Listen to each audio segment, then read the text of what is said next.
Here we go. So this case was in a wildlife rescue centre. So they take wild animals in, they try and nurse them back to health. So they have an unusual mix of animals sometimes, and they've taken swans in, they've taken foxes in, they've taken seals in. And we had neurological disease and death in the seals and in the fox. We tracked it back to the fact they had infected swans in there. And despite quite good hygiene in this centre, it was a bit of an alarm bell that how did these animals get exposed and infected? And then this rapid onset of disease. That triggered a lot of curiosity and interest. So I think we have known for a long time that in some circumstances, these viruses can switch to mammals. So in the last 2 years, internationally, there's been a number of countries that have ramped up surveillance in mammals. And you can see from the picture there, there's a huge range of mammals now being reported infected. Most of these are getting sick and are found dead. There is a neurological dimension to this. In many of these species, the one thing we don't know is, is this virus transmitting mammal to mammal? Now that has not really been conclusively proven yet. There's very large things like sea lion colonies in South America where hundreds of animals are dying, and you're tempted to think epidemiologically it is, but the genetics that's available so far doesn't tell us for sure that's happening, but we need to be watchful. Most of these animals do ingest and feed on sick and dead wild birds. So there is a clear and obvious risk pathway because these all are largely carnivorous type mammals. So other things can happen, of course, that causes even more concern. So in October 22, there's an outbreak in a mink farm. So we all know about the mink and the story with COVID. Well, obviously, mink and mustelid are highly susceptible to flus. There was a case in 50,000 mink. It was this current H5N1. We were able to track a mutation in one of the polymerase genes. That's a key gene to give a measure of the ability to replicate in human cells. Not that mutation on its own wouldn't make the jump, but it's moving towards something.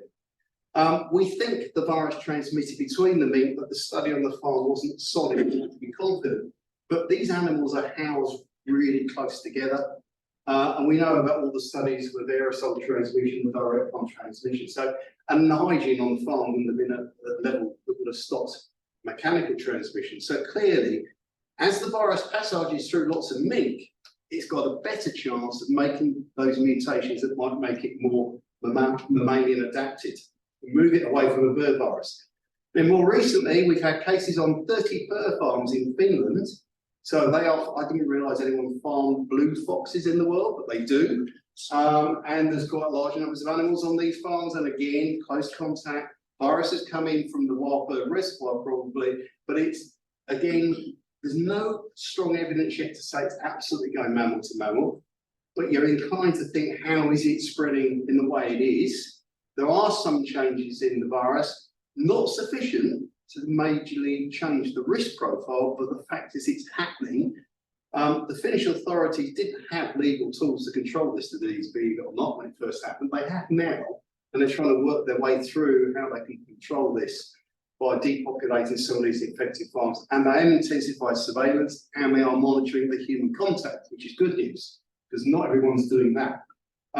Cats, rescue centres in South Korea, not sure how they got infected, but raw meat has been implicated, so perhaps from poultry that have been properly processed and fed to the cats. So maybe cat-to-cat transmission wasn't happening there. We've had a few random cases in North America in pet animals, which we know probably scavenged and fed on wild birds.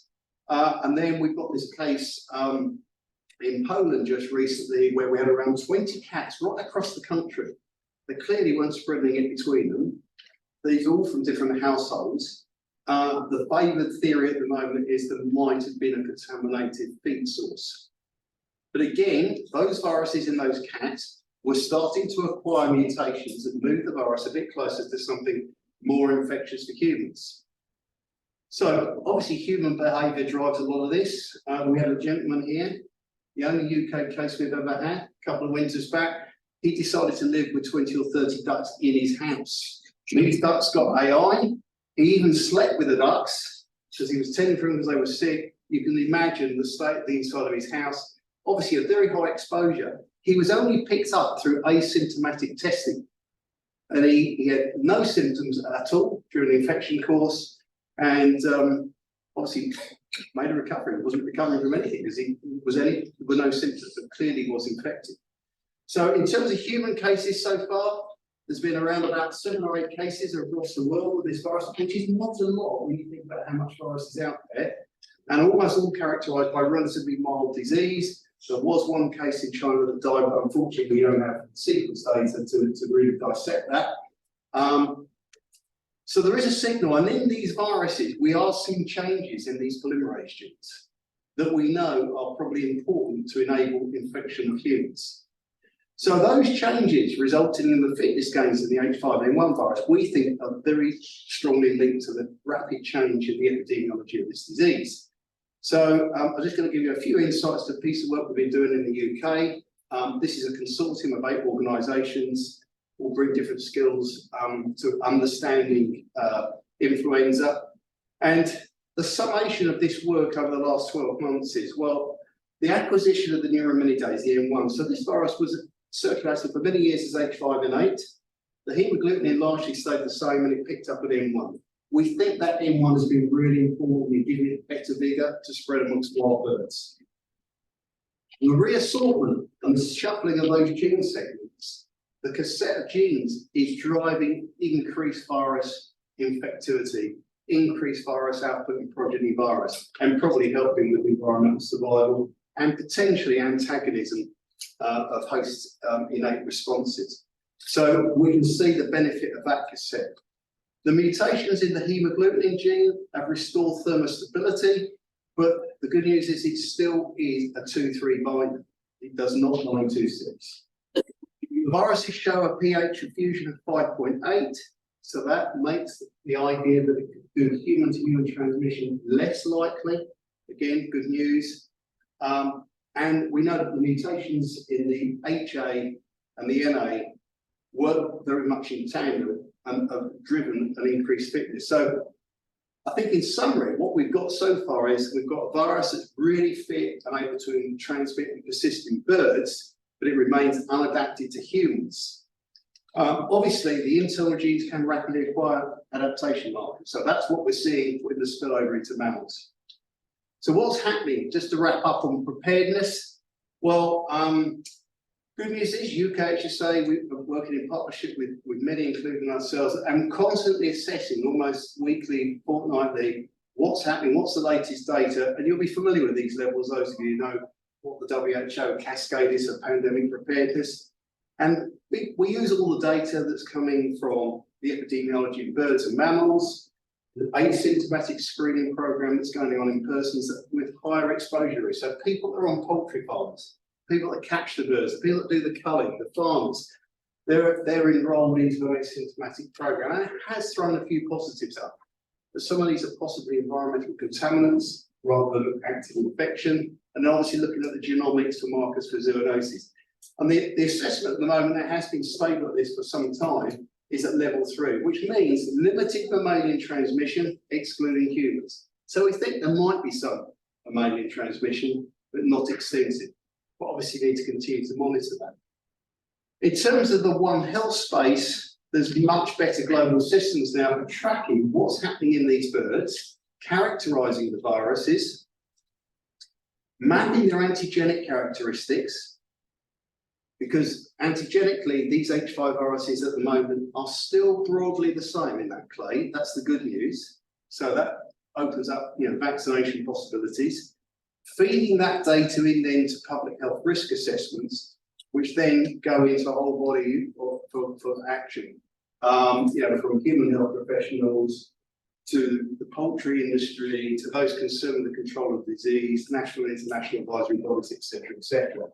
And will directly inform pre-pandemic vaccine strain selection. So what is happening, you all know that twice a year WHO sit down and they recommend the strains for the human seasonal. Well, they are taking data and have been for a good few years now on what's happening in the animal sector in the context of H5, and where there is antigenic diversity being seen, in the animal population, candidate vaccine strains are being prepared. So there is a level of preparedness going on there. And this is a great example, I think, of cooperation between both veterinary and public health sectors. So that gives us a possibility to be on top of it. What about doing something about the disease in birds, though? Because clearly we have to solve that problem. Eradicating disease in animals is a challenge. Probably the best one we can learn from is rinderpest, which was eradicated through a vaccination program. Very costly, but if there's no prospect for immediate control using other methods, we do have to seriously consider the use of vaccines. Now, there are new generation vaccines out there. COVID's taught us a lot. mRNA vaccines being tested in ducks. The French are about to vaccinate all their ducks next month. So countries are changing their attitude. There will be more countries that will start vaccinating because they're saying we cannot continue to have annual epidemics or even almost 12-month year-round epidemics and do nothing. So there will be a much greater move towards vaccination. Many of those countries in South America have already moved to vaccination. So that will be one component. Vaccination alone probably won't solve it. So to wrap up, I think we can say, hopefully I've shown you that we've got a pan-zootic here, and there's probably no part of the globe that's spared this virus apart from Australasia, and maybe that's at risk. There are some definitely different changes in the epidemiology and the trends here that we can measure compared to what we've seen previous.